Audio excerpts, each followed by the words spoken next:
ನೀವು ಮಾಡಿರೋ ಸಾಕಷ್ಟು ಸ್ಕಿಟ್ಗಳಲ್ಲಿ ಒಂದ್ಸಲ KGF ಸ್ಕಿಟ್ ರಿಯಾಕ್ಷನ್ ಕೂಡ ನಿಮಗೆ ಬಂದಿದ್ದಂತೆ ಈಶ್ವರ್ ಕಡೆ. ಹೌದು, ಏನು ಸರಿಗೆ ಈಗ ಟೀಸರ್ ತೋರಿಸಿದ್ರು. ಅವ್ರು ನೋಡಿದ್ರೆ 5-6 ಫೀಟ್ ಇದ್ದಾರೆ, ನಾನ್ ನೋಡಿದ್ರೆ 3 ಫೀಟ್ ಇದೆ.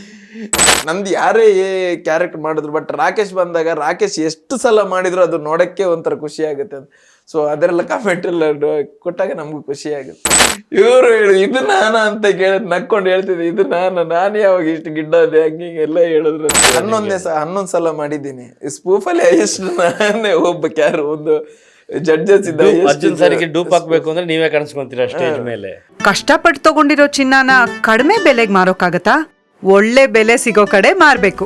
ಇಷ್ಟು ಕಡಿಮೆ ಚಿನ್ನಕ್ಕೆ ಅಧಿಕ ಬೆಲೆ ಕೊಡೋದು ಅಭಯ ಗೋಲ್ಡ್ ಬಯರ್ಸ್ ಮಾತ್ರ. ನೀವು ಮಾಡಿರೋ ಸಾಕಷ್ಟು ಸ್ಕಿಟ್ಗಳಲ್ಲಿ ಒಂದ್ಸಲ KGF ಸ್ಕಿಟ್ ಮಾಡ್ತೀರಾ ನೀವು, ರಾಕಿ ಬಾಯಿ ಈಶ್ವರ್ ತರ ಮಾಡ್ತೀರಾ, ಅದನ್ನ ರಿಯಾಕ್ಷನ್ ಕೂಡ ನಿಮಗೆ ಬಂದಿದ್ದಂತೆ ಈಶ್ವರ್ ಕಡೆ. ಹೌದು, ಏನ್ ಬಂದಿತ್ತು? ನನ್ಗೆ ಬಂದಿದ್ದು ಅನ್ನೋದಕ್ಕಿಂತ ಅದು KGF 2 ಡಬ್ಬಿಂಗ್ ಏನೋ ಇತ್ತು ಆವಾಗ.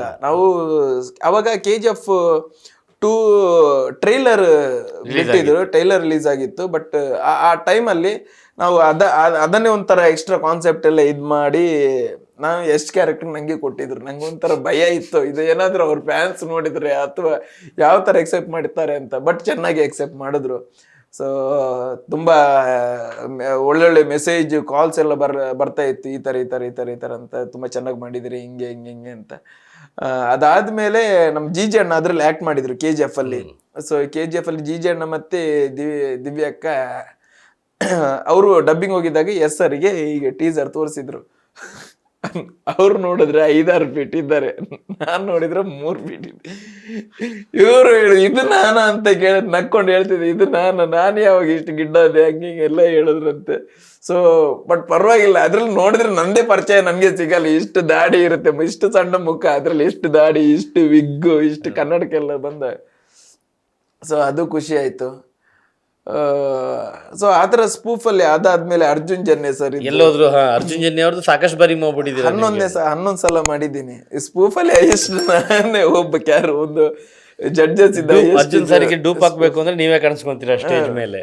ಹೌದು, ಅಲ್ಲ ಇಲ್ಲೂ ಕೂಡ ಚಾನಲ್ ಅಲ್ಲೂ ಕೂಡ ಎಲ್ಲಿದ್ರು ನಾನು ಯಾವುದೇ ಶೂಟಿಂಗ್ ಅಲ್ಲಿ ಇದ್ರು ಬಿಡಿಸ್ಕೊಂಡು ಬರ್ತಾರೆ.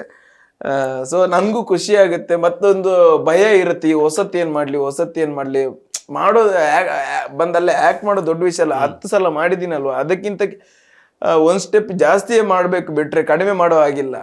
ಸೊ ಅದೊಂದು ಭಯ ಇರುತ್ತೆ. ಸೊ ಅದಕ್ಕೋಸ್ಕರ ನಾನು ರಿಹರ್ಸಲ್ ಮಾಡೋ ದಿನಗಳಲ್ಲೆಲ್ಲ ಒಂದು 5-6 GB ಜಾಸ್ತಿ ರೀಚಾರ್ಜ್ ಮಾಡಿ ZEE5 ನೋಡ್ತಾ ಇರ್ತೀನಿ. ಸೊ ಅದರಲ್ಲಿ ಕೆಲವು ನೋಟ್ ಡೌನ್ ಮಾಡಿಕೊಂಡು ಅದರಲ್ಲಿ ಆಕ್ಟ್ ಮಾಡ್ತಾ ಹೋಗ್ತೀನಿ. ನೀವು ಆ ಸ್ಕಿಟ್ ಫಸ್ಟ್ ಟೈಮ್ ಮಾಡಿದಾಗ ಅರ್ಜುನ್ ಜನ್ಯ ಅವ್ರ ರಿಯಾಕ್ಷನ್ ಏನಿತ್ತು? ಫಸ್ಟ್ ಟೈಮ್ ಮಾಡಿದಾಗ ಅವ್ರು ಇರ್ಲಿಲ್ಲ. ಅದಾದ್ಮೇಲೆ ನಾನು 10ನೇ ಸಲ ಮಾಡ್ಬೇಕಾದ್ರೆ ಅವ್ರು ಇರ್ಲಿಲ್ಲ. ನಾನ್ ಯಾವಾಗ ಸ್ಪೂಫ್ ಮಾಡಕ್ ಬರ್ತೀನಿ, ನಂಗೆ ಒಂದೇ ಭಯ ಇರೋದು ಅವ್ರು ಇರ್ತಾರೋ ಇಲ್ವೋ ಅಂತ. ಅದೇ ನೀವು ಸ್ಪೂಫ್ ಮಾಡಿರೋದೇ ಬೇರೆ, ಆಮೇಲೆ ಅವ್ರು ಕೂರೋದು ಬೇರೆ, ಅವಾಗ ಬೇರೆ ತರ ಶೂಟ್ ಮಾಡ್ಕೊಂತಾರ? ಇಲ್ಲ ಶೂಟು ಅಂದ್ರೆ ಅವತ್ತು ಎಪಿಸೋಡ್ಗೆ ಬಂದಿರ್ಲಿಲ್ಲ. ಅವರು 45 ಸಿನಿಮಾದ ಶೂಟಿಂಗ್ ಸಮಥಿಂಗ್ 10th ಟೈಮ್ ಮಾಡ್ಬೇಕಾದ್ರೆ 45 ಸಿನಿಮಾದೇನೋ ಶೂಟಿಂಗ್ ಇತ್ತು.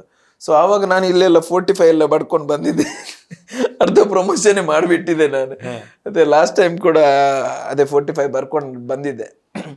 ಫಸ್ಟ್ ಟೈಮ್ ಮಾಡ್ಬೇಕಾದ್ರೆ ಎಲ್ಲ ನಯನ ರಕ್ಷಿತಾ ಮೇಡಮ್ ಇದ್ದು ಮಾಡಿದ್ದಾರೆ. ಆಲ್ಮೋಸ್ಟ್ ಒಂದು 4-5 ಸಲ ಮಾಡಿದ್ರು. ಅದಾದ್ಮೇಲೆ ಚಿದ್ದು ವಿಜಯ ರಾಘವೇಂದ್ರ ಸರ್ ಇದ್ದು ಒಂದು 3-4 ಸಲ ಮಾಡಿದ್ದ. ನಾನು ಇಲ್ಲಿ ಫಸ್ಟ್ ಟೈಮ್ ಕೂತಿದ್ದೀನಿ, ನನ್ಗೆ ಒಂದೇ ಡೈಲಾಗ್ ಕೊಟ್ಟಿದ್ದಾರೆ. ಅದನ್ನ ನಾನು ಏನ್ ಮಾಡಿದೆ, ಪ್ರತಿ ಸಲ ಅದೇ ಮಾತಾಡ್ತಾ ಹೋಗೋಣ, ಅದೇ ಹೇಳ್ತಾ ಹೋಗೋಣ ಅಂತ ಮಾಡಿಟ್ಟಿದ್ದೀನಿ. ಇವರೆಲ್ಲ ಹೈಲೈಟ್ ಆಗ್ತಾರೆ, ನಾನು ಇದು ಡಮ್ಮಿ ಅಂತ ಅನ್ಕೊಂಡಿದ್ದೆ. ಅದೇ ಸ್ಟಾರ್ಟಿಂಗ್ ಒಂದು ಹುಡುಗಿ ಬರ್ತಲ್ಲ, ಅವಾಗ ಅದೇ ಕಮೆಂಟ್ ಸರ್ ಮತ್ತೆ ಮೇಡಮ್ ಹೇಳ್ದಾಗೆ ಅಂತ ಒಂದ್ಸಲ ಹೇಳ್ತೀನಿ. ಅವಾಗ ಓಕೆ ಇವಂದು ಇಷ್ಟೇ ಅಂತ. ಅದಾದ್ಮೇಲೆ 2ನೇ ಕಂಟೆಸ್ಟೆಂಟ್ ಬರ್ತಾರೆ, ಅವ್ರಿಗೂ ಸರ್ ಮತ್ತೆ ಮೇಡಮ್ ಹೇಳ್ದಾಗೆ. ಅವಾಗ ಲಾಫ್ ಸ್ಟಾರ್ಟ್ ಆಯ್ತು. 3ನೇ ಸಲ ಅದು ನಾನು ಹಿಂಗೆ ಮೈಕ್ ಎತ್ಕೊಂಡ್ರೆ ಸಾಕು, ಜನರೇ ಬೊಬ್ಬೆ ಹಾಕಕ್ಕೆ ಸ್ಟಾರ್ಟ್ ಮಾಡಿದ್ರು, ಸರ್ ಮತ್ತೆ ಮೇಡಮ್ ಹೇಳ್ದಾಗೆ, ಸರ್ ಮತ್ತೆ. ಸೊ ಅಲ್ಲಿಂದ ಕ್ಲಿಕ್ ಆಯ್ತು. ಅದಾದ್ಮೇಲೆ 2ನೇ ಸಲ ಇನ್ನೂ ಸ್ವಲ್ಪ ಪ್ರಿಪೇರ್ ಮಾಡ್ಕೊಂಡು ಬಂದೆ. ಆಮೇಲೆ ನನಗೆ ಒಂಥರ ಖುಷಿ ಆಯ್ತು. ಅದಾದ್ಮೇಲೆ ಸರಿಗಮಪ ನೆವರ್ ಎಂಡಿಂಗ್ ಅಂತ ಇನ್ನೊಂದು ಬಂತು. ಸೊ ಅದು ಅದರಲ್ಲಿ ಏಜ್ಡ್ ನಾವು ಒಂಥರ ಮುದುಕರಾಗಿರ್ತೀವಿ. ಸೊ ಆ ಥರ ಮಾಡ್ತಾ ಈಗ 11ನೇ ಸಲ ಆಗಿದ್ದೀನಿ. ಎಷ್ಟು ಸಲ ಮಾಡಬೇಕು ಗೊತ್ತಿಲ್ಲ. ಸೊ ಒಂಥರ ಖುಷಿ ಕೊಡುತ್ತೆ. ಬಟ್ ಅವ್ರಿಗೂ ಕೂಡ ಅವರೇ ಹೇಳಿದ್ರು ಲಾಸ್ಟ್ ಟೈಮ್, ನಂದು ಯಾರೇ ಕ್ಯಾರೆಕ್ಟರ್ ಮಾಡಿದ್ರು, ಬಟ್ ರಾಕೇಶ್ ಬಂದಾಗ ರಾಕೇಶ್ ಎಷ್ಟು ಸಲ ಮಾಡಿದ್ರು ಅದು ನೋಡಕ್ಕೆ ಒಂಥರ ಖುಷಿ ಆಗುತ್ತೆ. ಸೊ ಅದರೆಲ್ಲ ಕಾಮೆಂಟ್ ಎಲ್ಲ ಕೊಟ್ಟಾಗ ನಮಗೂ ಖುಷಿ ಆಗುತ್ತೆ. ಆ್ಯಂಡ್ ನಿಮ್ಗೆ ಇದೆಲ್ಲ ಬಿಟ್ಟು ನಿಮಗೆ ಯಾರನ್ನ ಇಮಿಟೇಟ್ ಮಾಡೋಕೆ ತುಂಬ ಇಷ್ಟ? ಇವರೊಬ್ರು ನಾನು ಮಾಡಬೇಕಿದೆ, ಆ್ಯಕ್ಟರ್ಗಳಾದರೂ ಓಕೆ. ಆಕ್ಚುಲಿ ನಂಗೆ ಇಮಿಟೇಟ್ ಮತ್ತೆ ಮಿಮಿಕ್ರಿ ಬರಲ್ಲ, ಬಟ್ ಮಾಡಿದ್ದೀರ ನೀವು ಆಲ್ರೆಡಿ. ಮಾತ್ರ ಅರ್ಜುನ್ ಜನ್ಯ ಮತ್ತೆ ಯಶ್ ಸರ್ ಅದಂತೂ ಎಸ್ ಸರ್ ತರ ಬಂದೇ ಇಲ್ಲ. 100% ಇಲ್ದೇ ಇದ್ರು ಎಲ್ಲೋ ಅದನ್ನ ನೀವು ನಿಮ್ಮ ಬಾಡಿ ಲ್ಯಾಂಗ್ವೇಜಿಗೆ ಹಾಕೊಂಡು ಒಂದು ಸ್ಟೈಲ್ನ ಟ್ರೈ ಮಾಡಿದ್ದೀರಾ ನೀವು. ಆ ಥರ ನಿಮಗೇನಾದ್ರೂ ಆಸೆ ಇದ್ರೆ ಯಾವ ಆ್ಯಕ್ಟರ್ ಅಂದ್ರೆ ಹೀರೋಗಳಲ್ಲಿ ಯಾರು ಸೂಟ್ ಆಗಲ್ಲ? ಕಾಮಿಡಿಯನ್ ಆಬ್ವಿಯಸ್ಲಿ ನಮ್ಮ ಸಾಧು ಮಹಾರಾಜ್. ಅದೇ ಕನ್ನಡದಲ್ಲಿ ಅವರು, ಹಿಂದಿಯಲ್ಲಿ ಜಾನಿ ಲಿವರ್, ಮತ್ತೆ ತುಳುವಲ್ಲಿ ನಮ್ಮ ಅರವಿಂದ್ ಅಣ್ಣ ಮತ್ತೆ ನವೀನ್ ಬೋಳಾರ್, ನವೀನ್ ಡಿಪಾಡಿಲೆ. ಸಾಧು ಸರ್ದು ಏನಾದ್ರು ಒಂದು ಯಾವ್ದಾರ ನೆನಪಿದ್ಯಾ? ಮಾಡ್ಬೋದಾ? ಇಲ್ಲ ಅಂದ್ರೆ ಅವ್ರ ತರ ಬೆಳೆದ್ರೆ ಅವ್ರ ತರ ಬೆಳಿಬೇಕು ಅಂತ ಆತರ ಅಷ್ಟೇ. ಅದ್ ಬಿಟ್ರೆ ಇಮಿಟೇಟ್ ಅವ್ರ ತರ ಎಲ್ಲ ಮಾಡಕ್ ಆಗಲ್ಲ ಖಂಡಿತ. ನಮ್ ಸೀಸನ್ ಅಲ್ಲಿ ಒಬ್ರು ಬಂದಿದ್ರು ಜೂನಿಯರ್ ಸಾಧು ವಕೀಲ್ ಅಂತ, ಅವ್ರು ಮಾಡ್ತಾ ಇದ್ರು. ಟ್ರೈ ಮಾಡಕ್ಕಾಗಲ್ಲ, ಕಷ್ಟ ಅನ್ಸುತ್ತೆ. ಕಷ್ಟ, ನಂಗೆ ಇಮಿಟೇಟ್ ಬರಲ್ಲ. ಓಕೆ.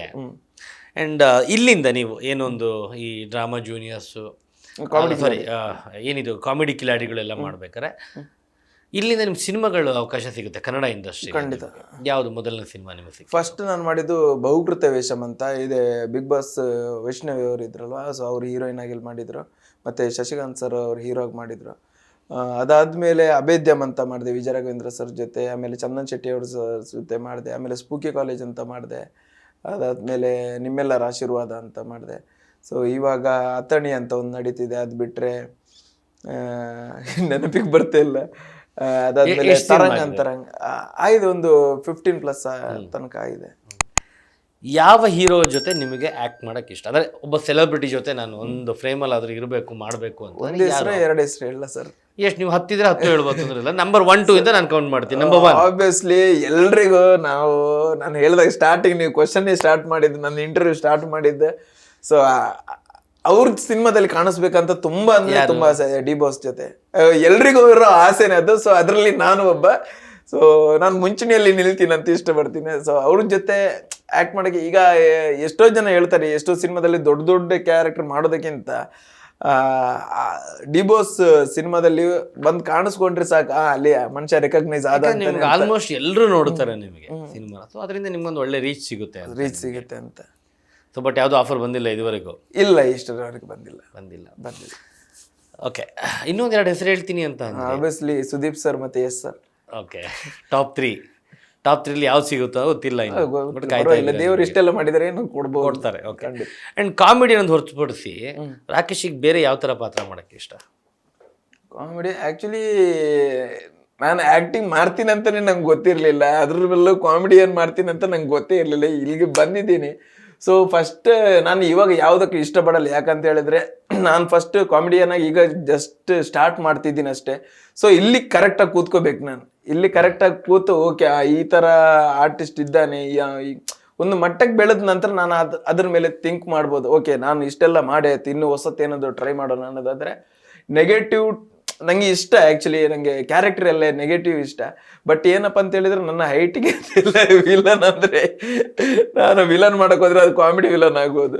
ಸೊ ಸುಮಾರು ಬೇರೆ ಭಾಷೆಗಳಲ್ಲಿ ನಿಮ್ಮ ಹೈಟಲ್ಲಿ ವಿಲನ್ ಆಗಿ ಮಾಡಿ ಒಳ್ಳೆ ಹೆಸರು ಕೂಡ ಮಾಡಿದ್ದಾರೆ. ಆ ಪಾತ್ರ ಆಕ್ಚುಲಿ ಕಾಮಿಡಿಯನ್ನಲ್ಲಿ ವಿಲನ್ ಅಂದ್ರೆ ನಂಗೆ ಹಿಂದಿಯಲ್ಲಿ ನವಾಜುದ್ದೀನ್ ಸಿದ್ದಿಕಿ ಅವರು ಎಲ್ಲಾ ತರ ಪಾತ್ರ ಮಾಡ್ತಾರೆ.